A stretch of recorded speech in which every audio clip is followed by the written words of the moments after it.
Apa bedanya orang hidup beragama dan orang hidup dengan Tuhan? Coba renungkan. Ada beda tidak orang hidup beragama dan orang hidup dengan Tuhan? Ada bedanya tidak? Ada. Oke. Bedanya apa? Oh, agama cuma status. Oke, yang lain, ayo mikir. Penting sekali. Ya, agama itu tradisi. Kalau agama, orang mencari Tuhan. Tapi ya. Kalau orang dalam Tuhan, Tuhan mencari manusia. Oke. Ada lagi, Pak? Ada lagi. Orang beragama cenderung menghakimi. Orang percaya dihakimi. Hehehe. Oke. Satu lagi. Ayo, satu lagi. Apa? Ya, kalau orang beragama bagaimana? Kalau orang hidup dengan Tuhan itu bagaimana? Facebook. Ini penting. Ya, Facebook. Banyak konflik yang hidup dengan agama. Banyak konflik, betul. Terus? Dengan Tuhan tidak ada. Ada lagi di Zoom. Hidup dalam Tuhan adalah Tuhan yang menjadi hukum dalam dirinya. Ya. Saudara, ini perbedaan yang sangat jelas. Orang beragama itu rata-rata orang sombong, betul atau tidak? Kenapa orang beragama itu sombong? Karena mereka buat sesuatu untuk dilihat orang. Itu agama. Farisi. Orang hidup dengan Tuhan itu beda lagi. Ayo masuk, cepat, nggak usah intip-intip. Ya. Ayo, depan sini ada tempat. Ambil kursi lagi ya. Oke. Jadi orang yang hidup dengan Tuhan itu tidak perlu sibuk dengan masalah ritual. Ya, tidak. Mari kita lihat buktinya. Yohanes pasal yang keempat. Ya, Yohanes pasal yang keempat. Oh, ini kenapa? Suara di sini. Oh, yang di sini bunyi ya. Yohanes pasal yang keempat. Nah, ini bedanya orang yang beragama dan orang yang hidup dengan Tuhan. Sebentar, saya akan baca. Ya, mulai ayat yang ke-19. Kata perempuan itu kepadanya, ya, Tuhan, nyata sekarang padaku bahwa engkau seorang nabi. Oke. Jadi kalau kita melihat fakta ini, perempuan ini surprise, terkejut atau tidak setelah dia jumpa dengan Tuhan Yesus? Ayo jawab. Dia surprise, terkejut, ya atau tidak? Iya. Maka itu dia berkata, nyata engkau ini nabi. Lalu begitu surprise-nya, terus dia bicara di ayat 20. Nenek moyang kami bagaimana? Menyembah di atas gunung ini, karena orang Samaria. Tetapi ya, ini penting, kamu katakan, orang Yahudi ya, bahwa Yerusalemlah tempat orang menyembah. Nah, kalau kita baca pengakuan perempuan ini, dia orang beragama atau tidak? Tidak. Beragama. Iya, karena dia bicara tentang ibadah, tentang menyembah. Tapi apa jawab Tuhan Yesus? Dikatakan ayat berapa ya? 21. Kata Yesus kepadanya, percayalah kepadaku, hai perempuan, saatnya akan tiba bahwa kamu akan menyembah Bapa, bukan di gunung ini dan bukan juga di Yerusalem. Stop dulu. Saya ulangi ayat 21. Kata Yesus kepadanya, percayalah kepadaku, hai perempuan, saatnya akan tiba bahwa kamu akan menyembah Bapa bukan di gunung ini dan bukan juga di Yerusalem. Saya mau berkata begini, sampai hari ini, entah sampai kapan, kita minta Roh Kudus bekerja supaya pertanyaan seperti ini tidak ada lagi di antara manusia, karena inilah perbuatan orang beragama. Dengarkan, masih ada nggak orang bertanya, yang benar ini aku ini ke gereja Katolik atau Pentakosta? Yang benar ini aku ini ke Protestan atau ke Baptis? Masih ada nggak orang bertanya seperti itu? Nah, itulah orang beragama yang dicari tempat ibadahnya, bukan Tuhannya. Beda tidak?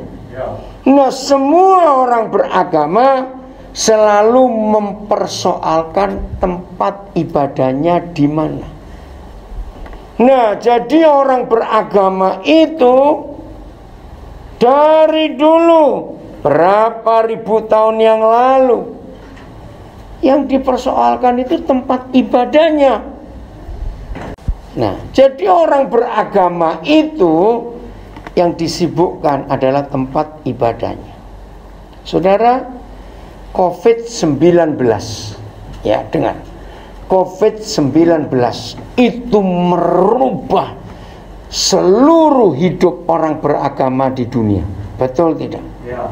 Coba lihat. Pernah kepikir enggak kalau Ka'bah di Mekah itu bisa ditutup? Ngerti enggak? Enggak mungkin. Tapi faktanya, nah, saya punya grup, sebagian besar itu orang Muslim, namanya grup Cinta NKRI. Jadi semua agama ada. Saya juga nggak tahu siapa yang masukkan saya ke situ, sehingga kami sering diskusi. Nah, ketika pemerintah Arab Saudi resmi membatalkan haji tahun ini, masih ingat ya, bulan Juni yang lalu, gempar dunia, betul tidak, saudara? Orang protes. Nah, terus saya tanya kepada beberapa di antara mereka. Ini cuma diskusi saja ya, diskusi saja. Kira-kira kalau ada seorang imam besar di antara kalian tiba-tiba menerima fatwa dari Tuhan, saya bilang begitu, bahwa tidak ada musim haji tahun ini, saya tanya, kalian nurut atau tidak dengan imam besar kalian? Kalau saudara, mereka jawabnya apa? Nurut tidak? Enggak. Ternyata COVID-19 itu hebat. Betul tidak? Mengalahkan semua. Termasuk Vatikan kosong, Yerusalem kosong, tempat-tempat suci agama-agama besar di dunia kosong, karena orang nggak boleh datang. Bayangkan. Nah, di situ kita melihat, walaupun tempat-tempat ibadah tertutup karena COVID-19, Tuhan tetap bisa ditemui atau tidak? Bisa. Ya sudah. Ya sudah. Amin. Berarti agama itu nggak penting. Yang penting adalah kehadiran Tuhan dalam hidup kita. Maaf saya berkata,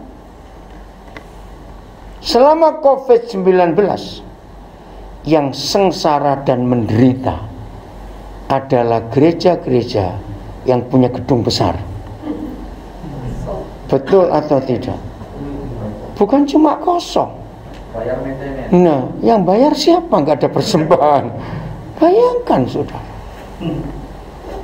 Maka itu COVID-19 menyadarkan manusia Tuhan itu tidak ada di dalam agama. Kok nggak berani amin? Tuhan itu nggak ada di dalam agama. Dia ada di hidup kita.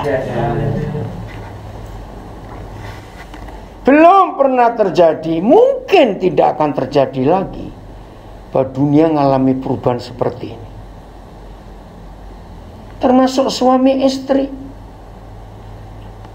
Belum pernah selama manusia hidup suami istri bisa berbulan-bulan di rumah terus. Betul tidak? Kalau nggak ada COVID, masing-masing sibuk. Luar biasa.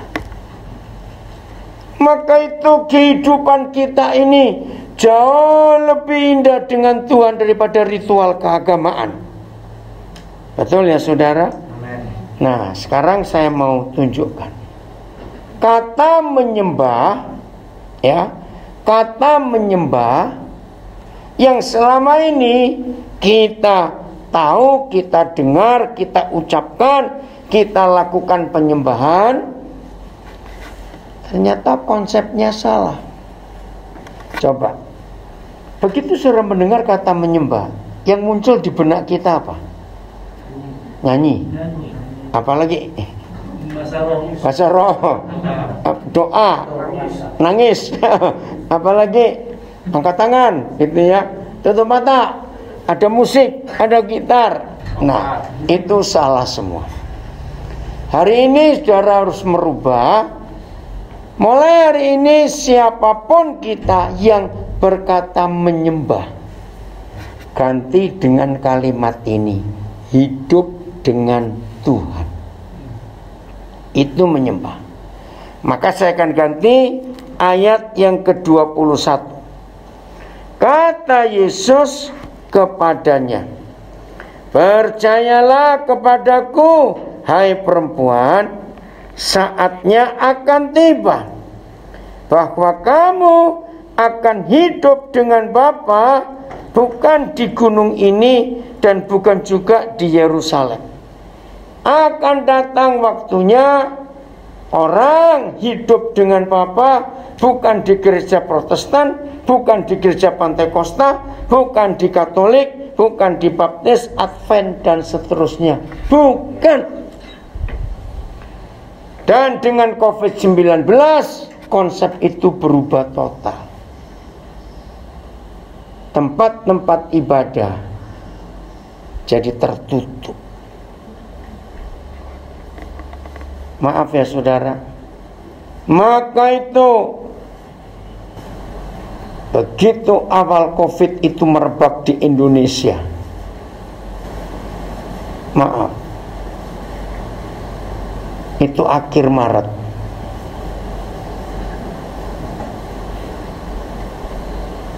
Masih ingat akhir Maret? Ternyata yang meninggal beberapa hamba Tuhan duluan. Betul tidak? Justru mereka terpapar di dalam ibadah. Aneh, itu aneh. Dan gempar. Lalu orang mempertanyakan, di mana Tuhan? Kan sedang beribadah. Kok bisa tertular? Maka ada beberapa yang nekat, nggak usah takut. Wih, berani sekali ngomong. Ngerti nggak contoh itu? Berarti hidup dengan Tuhan itu beda dengan hidup beragama. Betul tidak? Hidup dengan Tuhan beda dengan konsep hidup beragama. Beda. Ini yang kita harus jaga dalam hidup kita. Terus ayat 22.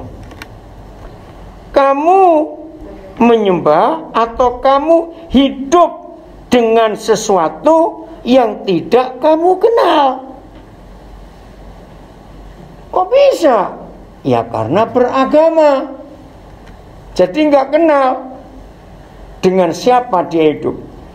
Masih ingat waktu Paulus di Athena dalam Kisah Rasul? Masih ingat? Terus Paulus menemukan ada satu mezbah, tulisannya kepada Tuhan yang tidak dikenal. Lah kan aneh. Dan ternyata itu konsep agama. Menyembah kepada yang tidak dikenal. Terus ngapain dong? Nah, itulah konsep hidup beragama. Tapi Tuhan Yesus berkata, kami menyembah, kami hidup dengan apa yang kami kenal. Kalau saya ganti, kami hidup dengan siapa yang kami kenal. Saudara, ini konsep penting dalam hidup kita. Beri saya satu jawaban. Karena cuma ada satu hal yang menyebabkan kita bisa kenal seseorang. Itu lewat apa? Ayo, bagaimana kita bisa kenal seseorang? Ketemu. Apalagi? Apa? Suara. Apalagi? Ayo, semuanya mikir. Bagaimana kita bisa kenal seseorang? Apa? Wajah. Oke, apalagi? Ayo, ada satu kata lagi yang penting. Ayo. Nama. Berkenalan. Gaul kata Zoom. Nah, bergaul. Betul? Bergaul itu membuat orang itu makin mengenal. Nah, agama tidak bisa bergaul dengan Tuhannya. Kenapa? Ayo jawab. Apalagi ada anak-anak muda di sini. Semua kita pernah muda. Bergaul itu dibatasi waktu tidak? Jawab dong. Bergaul dibatasi waktu enggak? Nunggu jamnya. Jangan ngomong dulu, belum mulai. Begitu? Tidak. Bergaul itu ada jarak enggak? Ayo, ada jarak tidak? Tidak. Bergaul itu perlu jaiman enggak? Tahu kata jaim? Jaga image, perlu apa pura-pura begitu. Ada enggak? Tidak. Nah, ini masalahnya. Di dalam agama semuanya itu ada. Waktu diatur. Siapa pernah lihat agama apa saja di dunia ini? Agama apa saja? Mereka punya jam sembahyang yang tetap nggak? Punya. Betul ya? Iya. Pernah nggak saudara mikir heran? Kalau mereka mau sembahyang, itu nggak cuma jamnya, misalnya jam 7, tidak. Tapi menit dan detiknya pun dihitung. Loh, ya atau tidak? Coba mikir. Loh, ya atau tidak? Menit detiknya ini luar biasa. Jadi Tuhan mereka itu sadis. Kurang 1 detik dia nggak nongol. Telat 1 detik dia sudah hilang. Bukan begitu kok diatur pakai menit, detik, semuanya ribet benar. Salah arah juga. Lu serius? Maka itu orang beragama tidak bisa bergaul dengan Tuhan. Ya atau tidak? Mereka tidak bisa sembahyang di sembarang tempat, harus tempat yang khusus.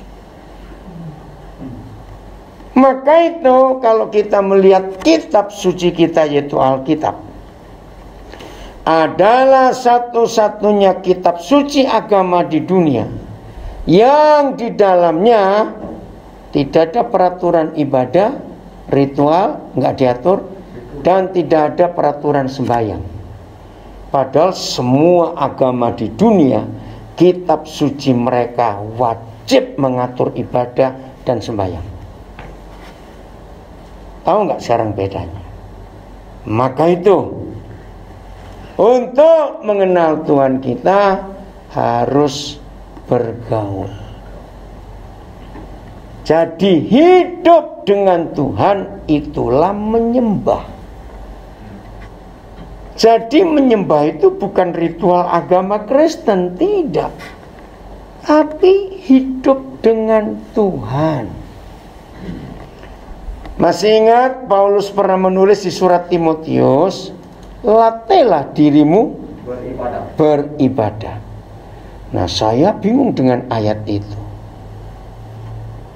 ibadah perlu dilatih. Nah, setelah kita mengetahui ibadah juga sama kata menyembah, karena dalam ibadah ada penyembah, maka begini bunyinya, latihlah dirimu untuk untuk hidup bergaul dengan Tuhan. Saudara, ternyata perlu latihan. Oke, saya beri contoh. Presiden kita sekarang presiden yang sangat merakyat, betul tidak? Sangat terbuka. Bahkan presiden pertama selama Indonesia jadi negara yang mengizinkan kalau akhir minggu sebelum pandemik ya, istana itu dibuka akhir minggu, Sabtu Minggu. Tapi harus ada perjanjian, rakyat bisa masuk. Ini luar biasa.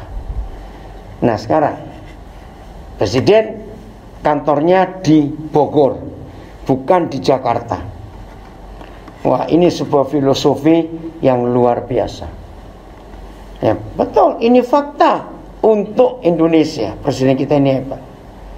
Di semua negara di dunia, kepala negara harus berkantor di ibu kota negara. Nah, dengarkan kalimat ini. Sekalipun presiden kita ini sangat merakyat, kira-kira kalau ngundang orang Lahat untuk nginap seminggu aja di Istana Bogor, kalau seorang nggak latihan, nggak belajar tempat itu, pasti seorang nggak bisa tidur, bingung. Ngerti nggak ilustrasi ini?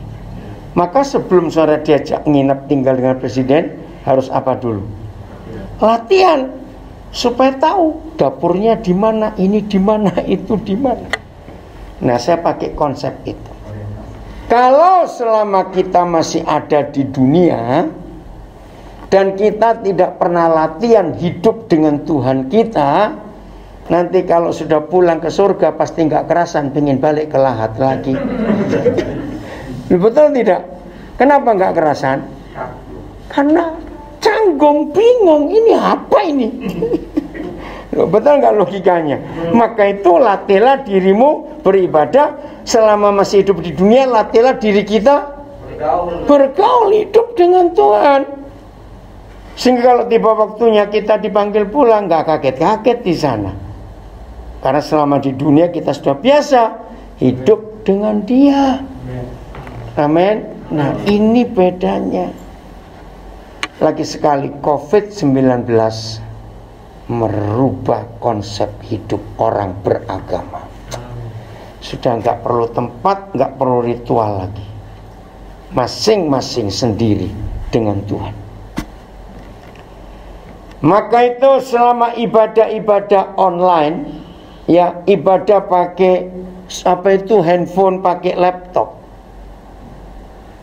maka ketahuan siapa yang selama ini sudah hidup dengan Tuhan tanpa dilihat orang. Saudara pernah perhatikan nggak, gereja-gereja besar itu kan kameranya banyak, lihat atau tidak? Banyak tau kameranya. Nah, jadi selama pujian pun, kamera itu bisa keliling nyorot orang di mana-mana begitu. Nah, maaf, karena yang hadir di gereja itu sadar disorot kamera, maka sikapnya harus bagaimana? Serius. Padahal tidak serius, karena disorot kamera. Nah, sekarang tidak ada kamera karena ibadahnya di rumah, bahkan bisa nggak pakai baju. Ngerti nggak maksud saya? Iya toh, biasa sambil tiduran sambil makan kacang. Loh, iya toh tidak? Coba jawab. Nah, pertanyaannya, serius tidak? Iya toh? Loh, ini fakta, saudara, betul? Aduh, saudara, ini ngeri. Maka itu mulai hari ini kita harus menyadari bahwa apa kita nggak suka kita hidup sebagai orang beragama. Apalagi di masa COVID-19, agama tidak laku. Karena semua hampir sampai hari ini belum pulih total, betul tidak? Semua masih masing-masing di rumah.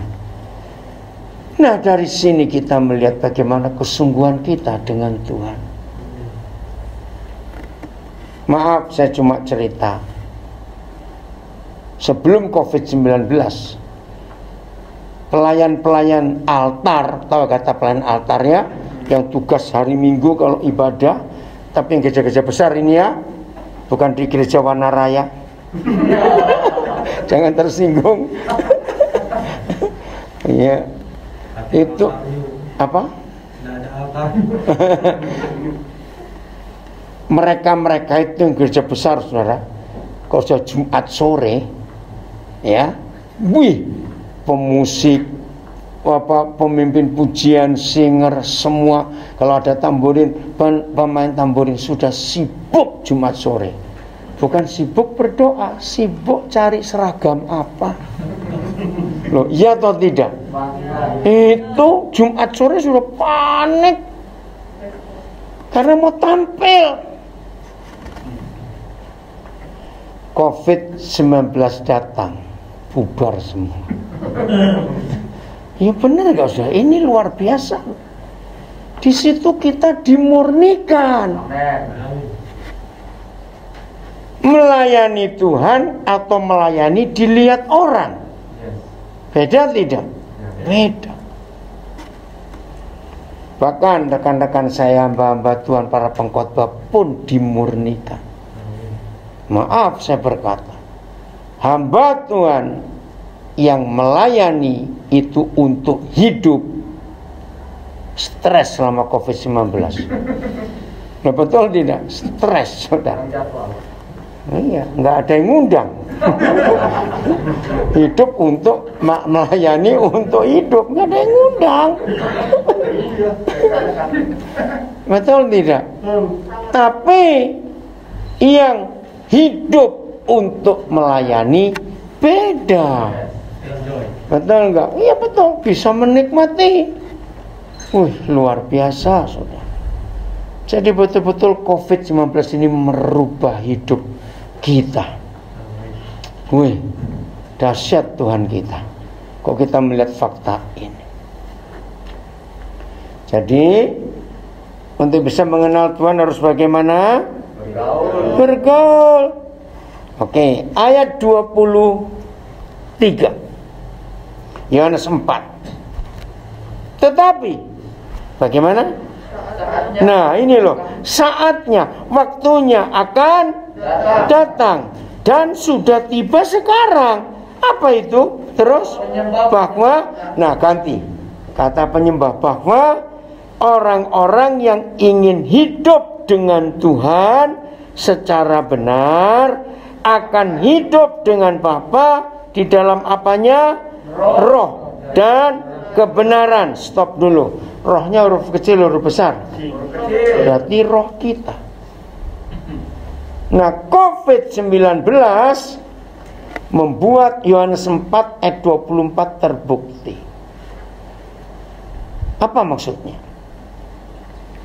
Hidup dengan Tuhan secara roh. Itu beda hidup dengan Tuhan secara fisik jasmani.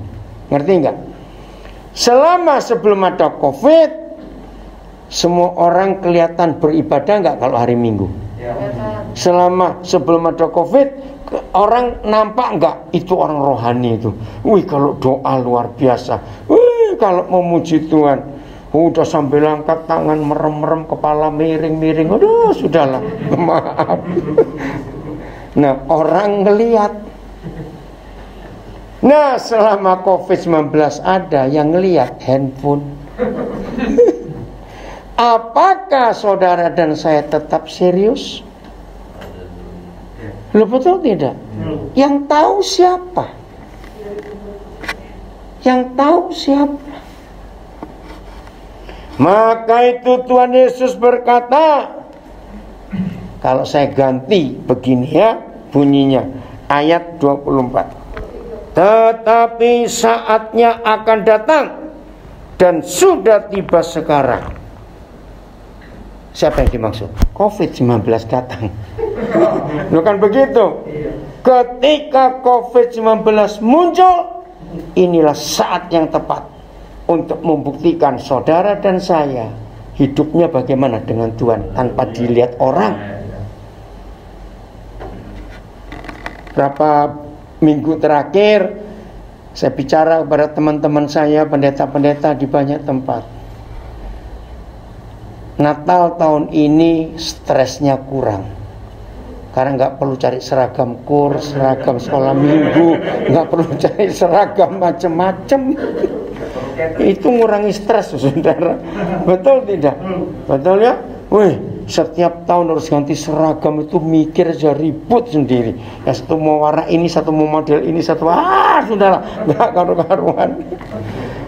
Tahun ini berubah semua. Serius.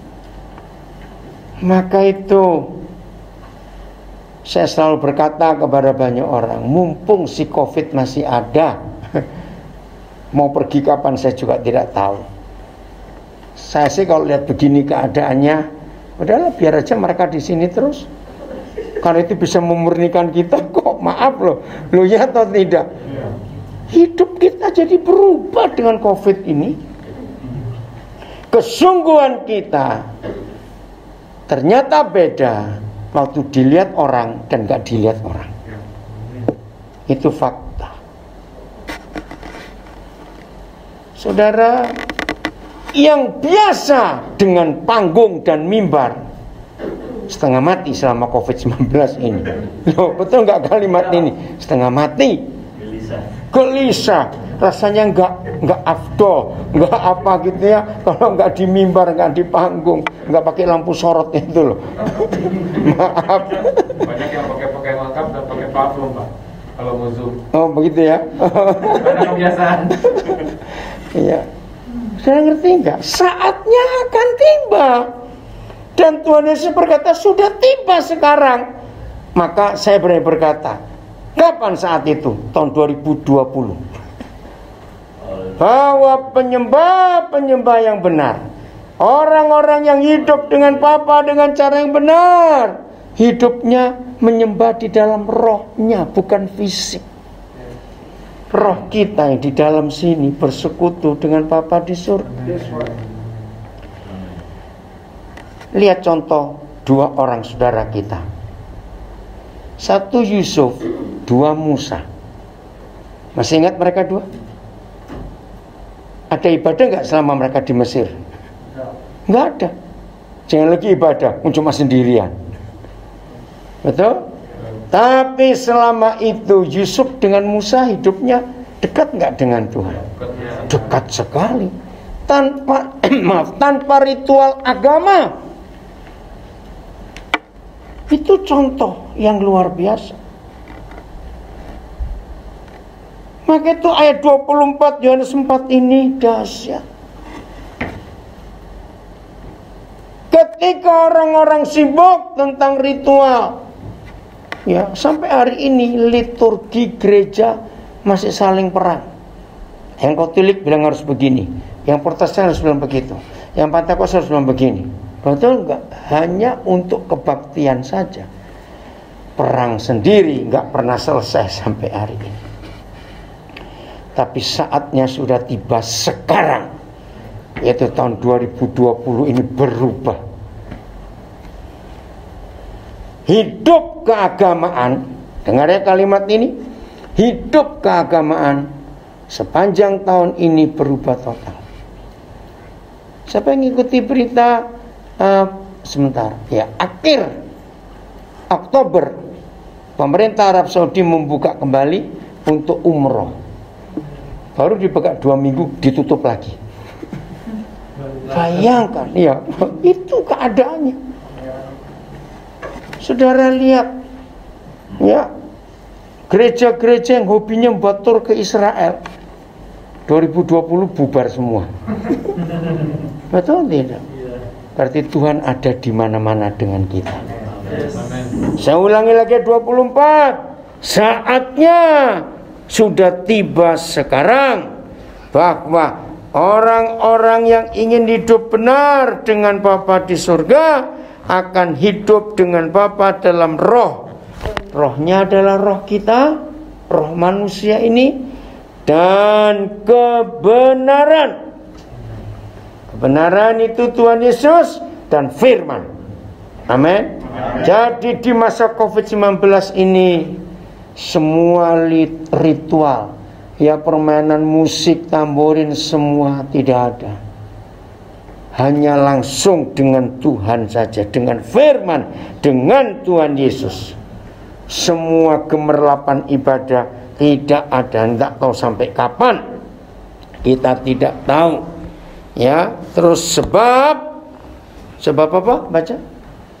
Ayo. Sebab Iya, nah, Papa menghendaki penyembah-penyembah demikian. Papa menghendaki orang-orang yang hidup dengan Bapa dengan cara demikian, yaitu hidup dalam roh dan kebenaran. Wih, luar biasa. Lalu Tuhan Yesus menegaskan ayat 25, baca. Oh, bukan 25 sekarang. Oh, 24. Enggak. Oh, maaf, berarti saya salah tadi ya. Oh, 23. Suara saya salah, didiamkan aja. Nah, lihat ayat 24. Tuhan itu, ayo baca. Tuhan itu roh. Terus? Oh, kok kata menyembah, diganti dong. Tuhan itu roh, dan barang siapa hidup dengan dia, bergaul dengan dia, harus hidup dengannya dalam roh dan kebenaran. Lagi sekali, tidak hidup di dalam ritual, betul tidak? Tidak hidup dalam liturgi, nggak ada. Tapi hidup dalam roh dan kebenaran. Ini luar biasa. Saudara, ayo kita ubah konsep ini. Kita buka Kejadian 5 ayat 22. Jelas sekali. Inilah orang pertama yang tertulis dengan jelas. Ayo kita baca bareng-bareng. Kejadian 5 ayat 22. Tunggu, semuanya sudah dapat? Kejadian 5 ayat 22. 1, 2, 3. Dan Henokh hidup bergaul dengan Yahweh selama 300 tahun lagi. Setelah dia memperanakan Metusalah. Oke. Dan dia memperanakan anak-anak lelaki dan perempuan. 24. Enggak, 24 sekarang. Dan Henokh hidup bergaul dengan Yahweh, lalu ia tidak ada lagi, sebab dia telah diangkat oleh Yahweh. Ditulis 2 kali. Henokh itu hidup bergaul dengan Bapa di surga. Tidak ditulis Henokh itu hidup beragama. Tidak. Bergaul, akrab. Lagi sekali, teman. Kalau kita punya teman, pergaulan, kita bergaul, bebas ngomong apa, mau di mana, betul tidak? Luar biasa.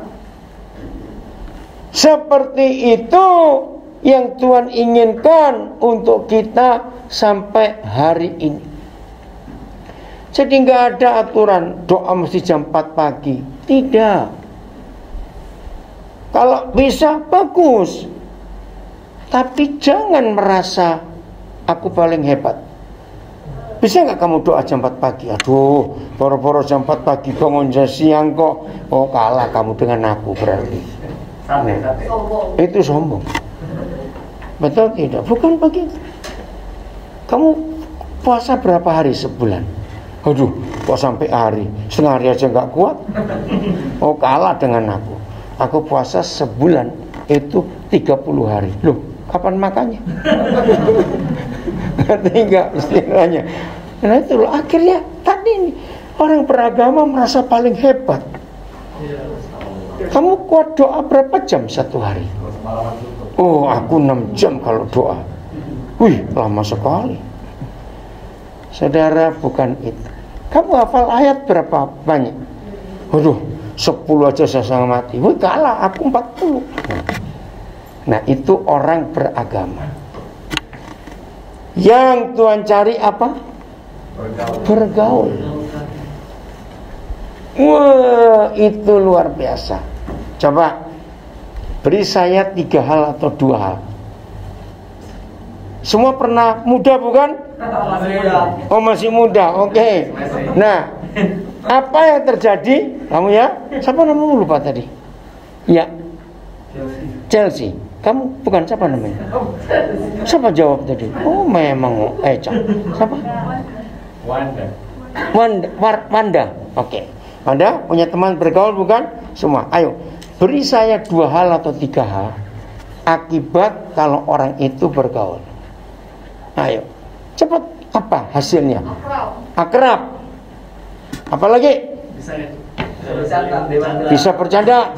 Betul, benar. Percaya nggak papa kita suka bercanda? Ya. Beri bukti 1 aja kejadian apa papa kita bercanda. Itu keren. Bikin gunung jempol. Iya itu. Betul dilihat. Betul, tentu bercanda itu ya. Iseng bener Tuhan itu. Ya maaf, yang nggak dilihat nggak tahu. Di sini ada gunung jempol, saudara. Saya bilang itu gunung sombong karena suka nunjuk Tuhan.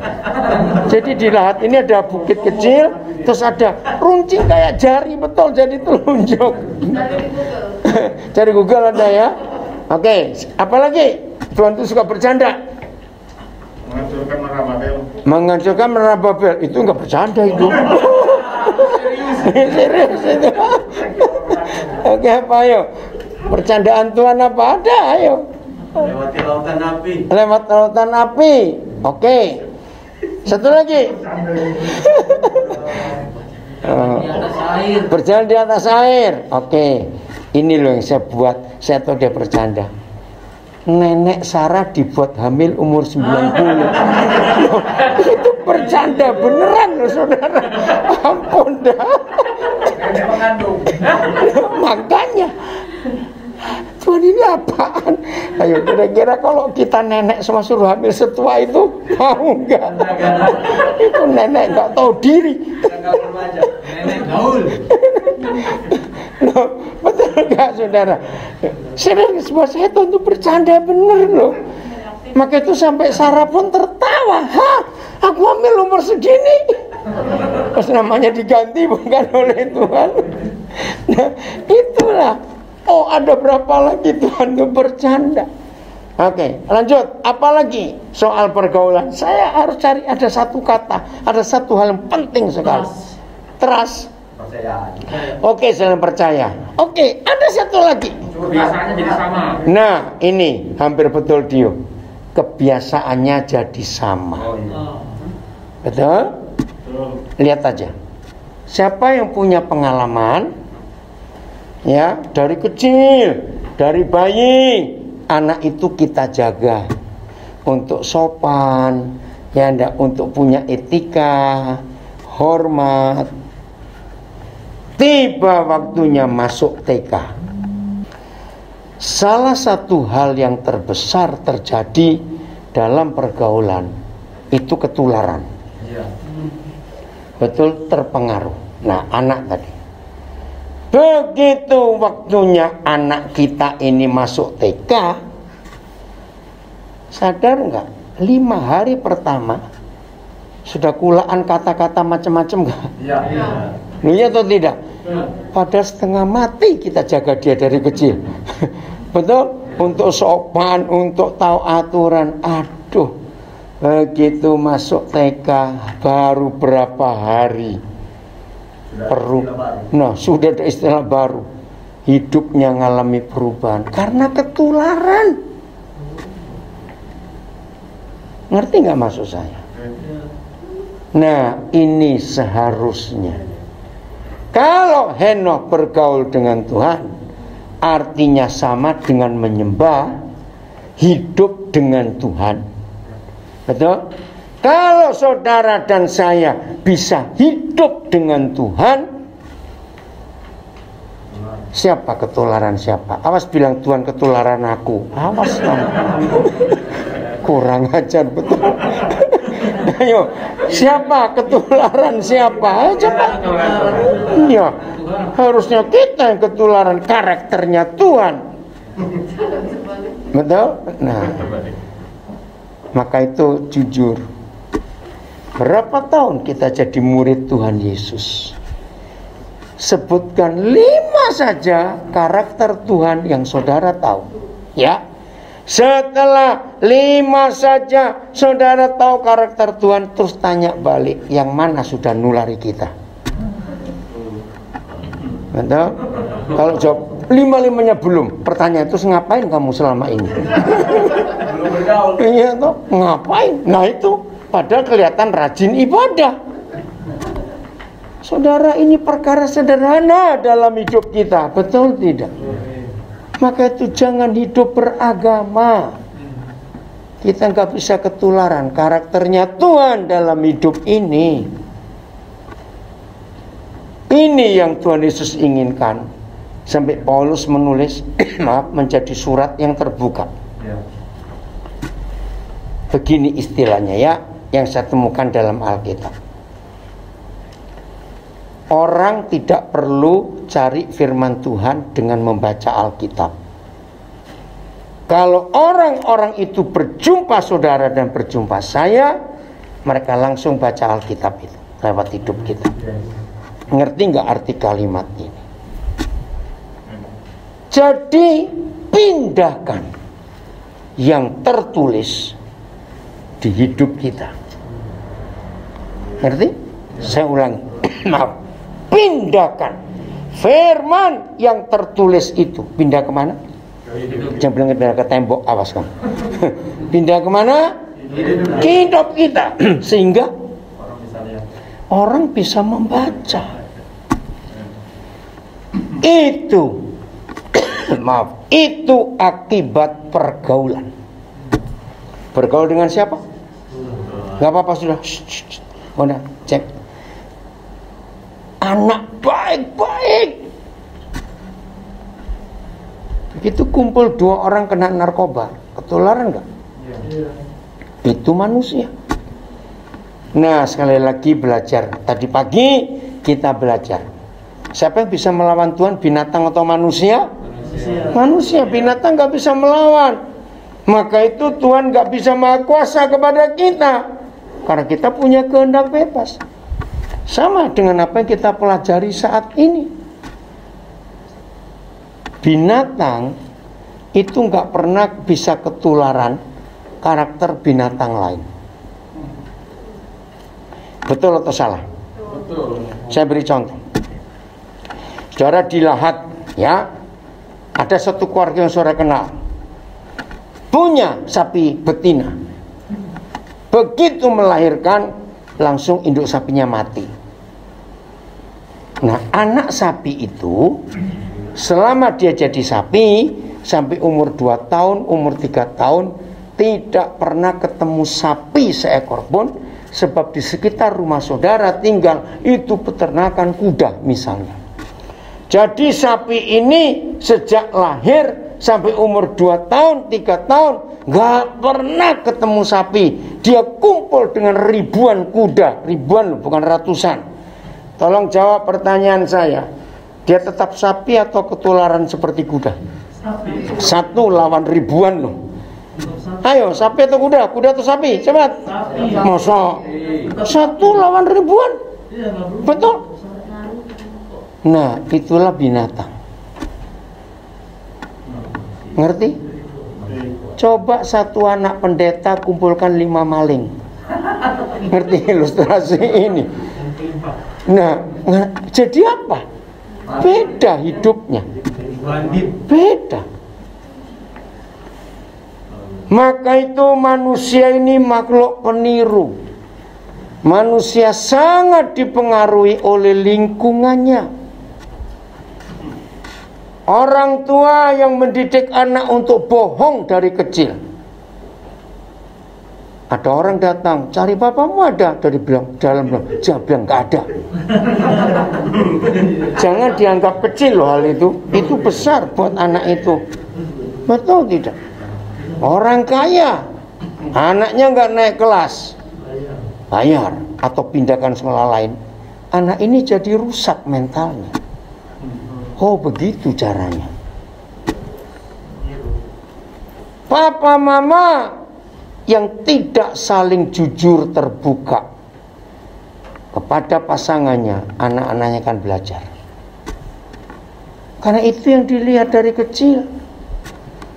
Papa mama yang rajin bertengkar, kalau anak-anak sudah besar menikah, tanpa disadari akan ikut apa yang dilihat dari papa mamanya.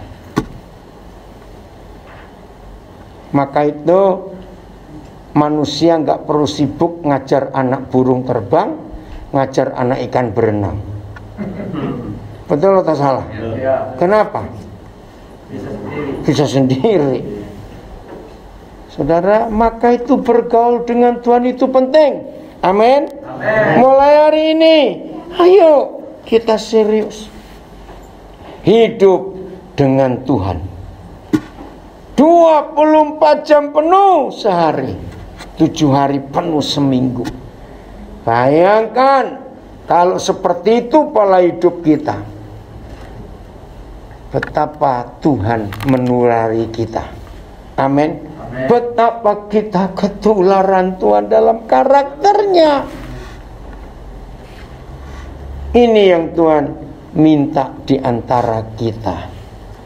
Bukan hidup beragama, tapi bergaul dengan Dia. Maka kalau kita bisa bergaul dengan Tuhan, tiap hari hal-hal yang menyenangkan terjadi. Masih ingat Ratapan 3:23? Kalau nggak ingat, saudara buka Ratapan 3:23, kitab yang namanya paling jelek. Dari 66 kitab itu, kitab yang paling jelek, meratap. Tapi di dalamnya ada janji yang luar biasa. Selalu baru. Baca. Selalu baru kapan? Tiap pagi. Tiap pagi, bukan tiap hari. Beda loh saudara. Tiap pagi. Saudara bisa bayangkan. Terus tambahkan ayat ini, besar kesetiaan Tuhan. Terima kasih Bapak. Berarti tiap pagi kalau kita bangun, ada hal apa? Hal yang baru. Surprise. Nah, logikanya begini loh. Karena saya pernah jadi guru sekolah minggu. Wah, ini penting sekali. Maka itu kalau kita kumpul anak-anak, hidup ini akan luar biasa. Ada seorang anak bertanya, Om, jadi apa contohnya tiap pagi selalu baru? Wih, Tuhan itu hebat memberi saya hikmat. Begini loh. Tiap pagi kalau kita bangun, kita buka pintu kamar untuk kita keluar. Di depan pintu kamar pasti ada kado. Tiap pagi. Kok gak ada yang ngamen toh? Dikasih kado tiap pagi kok. Telat. Ngerti gak arti Ratapan 3:23? Tiap pagi selalu baru. Besar kesetiaan Tuhan. Itu artinya tiap hari saudara kita itu dapat kado. Pagi-pagi bangun ada kado. Nah, apa bentuk konkretnya? Kalau kita tahu tiap pagi bangun pasti ada kado, bentuk konkretnya apa? Kok susah bener sih? Nggak tahu. Sehat. Bukan sehat, malas bangun siang. Loh, kan begitu. Ya toh, kalau tahu tiap pagi pasti ada kado, maunya cepat pagi. Karena mau terima kadonya apa? Serius. Nah, ternyata ayat ini bisa dipakai untuk psikologi. Orang yang stres, tanda pertama dia malas bangun pagi.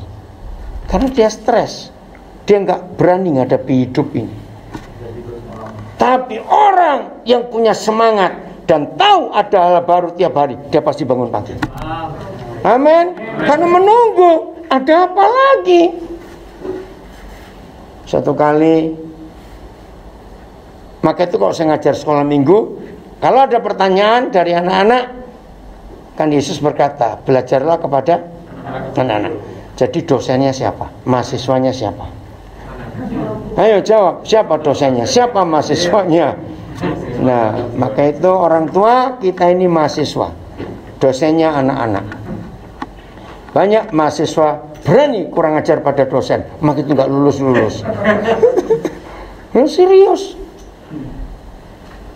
Ini pelajaran yang luar biasa. Nah, satu kali ngomong soal kemahakuasaan Tuhan.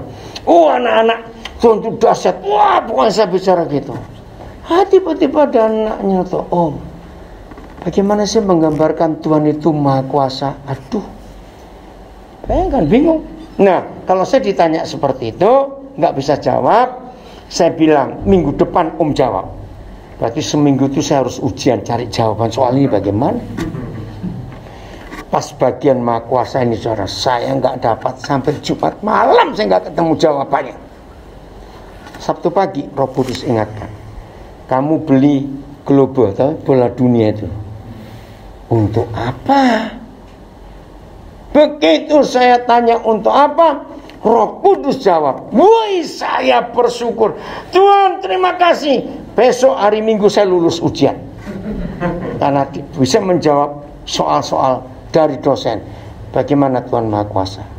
Jadi saya ke kelas sekolah minggu bawa globe itu, saya tempatkan di tengah-tengah. Anak-anak saya minta keliling. Kalian percaya dunia bulat? Ya Om. Betul? Yang biru-biru ini menunjukkan apa? Ayo, sekarang saya anggap suara anak-anak. Yang biru-biru itu apa? Laut. Bisa bayangkan? Dunianya bulat, ada airnya, kok nggak tumpah? Nah, itu dia. Loh, masuk akal nggak itu? Wih, bagaimana ini? Apalagi yang bagian bawah, betul? Terus buminya diam atau putar? Nah, kok nggak muncrat airnya? Anak-anak itu wajah mereka, begitu, itu senang sekali. Maka itu saya suka main dengan anak-anak, karena kalau mereka diberi pengertian yang mengherankan, itu wajahnya dan matanya itu lain sekali. Bisa bayangkan nggak? Menunjukkan antusias. Terus kita di mana? Di belahan bumi ini. Ayo, Indonesia di bagian mana? Bukan timur. Maksudnya Indonesia Katulistiwa. Ada di bagian mana? Anak-anak coba bayangkan. Jadi sebetulnya kita itu berdiri model apa? Merem sebentar. Loh, kalau kita ada di Katulistiwa, kita berdiri modelnya nggak tegak lurus begini loh. Miring. Loh, betul atau tidak? Cepat jawab apa? Ya. Betul? Nah, bayangkan, sudah berdirinya 90 derajat diputar, kok nggak jatuh? Loh, jatuh tidak? Ayo mikir. Oh ya, anak-anak senangnya. Terus lihat itu yang Australia dan New Zealand, orangnya di mana itu? Ayo, di mana? Di bawah. Jadi seharusnya kepala mereka. Loh, betul nggak saudara? Wah, anak-anak bilang iya ya, Tuhan itu Maha Kuasa. Ya sudah. Maka itu bersyukur bertemu dengan anak-anak itu. Inilah cara kita hidup dengan Bapa di surga. Amin. Bukan hidup dalam ritual keagamaan, tapi hidup bergaul dengan Tuhan tiap hari. Nggak ada aturan mesti cuci tangan, cuci kaki dulu, mesti ini, mesti itu, ganti baju, mesti bukan, nggak ada. Amin. Nggak perlu ngadap sana, nggak perlu ngadap sini, nggak perlu begini, nggak perlu begitu. Langsung ketemu dengan Papa kita. Seharusnya kan sudah enak, betul? Tapi manusia cari ribet. Betul? Kenapa manusia cari ribet? Karena ingin dilihat hebat menjalankan aturan agama. Tapi lagi sekali, dengan COVID-19 semuanya selesai. Desri, nikmati pergaulanmu selama di rumah sakit itu. Siapapun saudara yang sedang isolasi mandiri, nikmati sekolah dengan Tuhan. Untuk berapa hari itu nikmati hadirat Tuhan. bergaul dengan dia. Dan ingat, ketika Tuhan menyampaikan sepatah kata saja dari firman-Nya, mujizat itu terjadi, saudara. Karena itu firman Tuhan. Jelas sekarang? Percaya mau kita bergaul dengan Tuhan? Bukan di gunung ini, bukan di gunung itu, bukan di gereja ini, bukan gereja itu, tapi dimanapun kita berada. Ayo karakter. Siapa yang belum ketularan karakter Tuhan? Masih mata duitan, masih suka tersinggung, masih suka marah-marah. Ayo kita berubah semuanya mulai hari ini. Amin. Inilah yang Tuhan inginkan atas kita masing-masing. Siap ya berubah mulai hari ini? Harus. Kita mau hidup dengan caranya Dia, bukan dengan cara kita.